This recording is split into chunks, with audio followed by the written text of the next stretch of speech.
বাংলাদেশের জাতীয় নির্বাচনের তফসিল এখনো ঘোষণা হয়নি, তবে এর আগেই রাজনীতিতে নতুন আলোচনায় কেন্দ্রবিন্দুতে জাতীয় নাগরিক পার্টি বা এনসিপি। বিএনপি না জামায়াত, কোন দলের সঙ্গে জোট বা নির্বাচনী সমঝোতায় যাবে এনসিপি, এই নিয়ে চলছে টানাপোড়েন, দলীয় বৈঠক আর রাজনৈতিক গুঞ্জন। দলীয় সূত্র বলছে বিএনপি ও জামায়াত দুই দলের সাথেই আনুষ্ঠানিক যোগাযোগ চলছে এনসিপির, তবে দলটি এখনও চূড়ান্ত সিদ্ধান্ত নেয়নি। দলের ভেতরে এক পক্ষ চায় জামায়াতের সাথে সরাসরি জোট নয়, বরং আসন সমঝোতা। অন্য পক্ষ চায় বিএনপির সঙ্গে নির্বাচনী জোটে গিয়ে আসন ভাগাভাগি। তবে অনেক নেতা মনে করছেন বড় দলগুলোর ছায়ায় না গিয়ে এককভাবে নির্বাচনে অংশ নিলে এনসিপির জনপ্রিয়তা ও রাজনৈতিক ওজন বোঝা যাবে।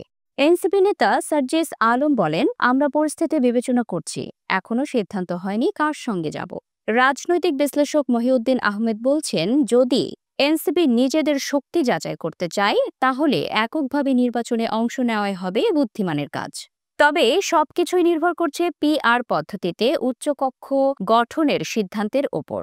যদি আনুপাতিক ভোটের নিয়ম চালু হয় তাহলে এনসিপি আলাদা মধ্যপন্থী জোট তৈরি করতে পারে। অন্যদিকে বিএনপি নেতারা বলছেন, রাজনীতিতে শেষ কথা বলে কিছু নেই, নির্বাচনের আগে মাঠের পরিস্থিতি দেখে সিদ্ধান্ত নেওয়া হবে। একদিকে বিএনপি জামায়াতের টানাপোড়েন, অন্যদিকে এনসিপির একক জোটের ভাবনা, সব মিলিয়ে নির্বাচনের আগে তৈরি হচ্ছে নতুন রাজনৈতিক সমীকরণ।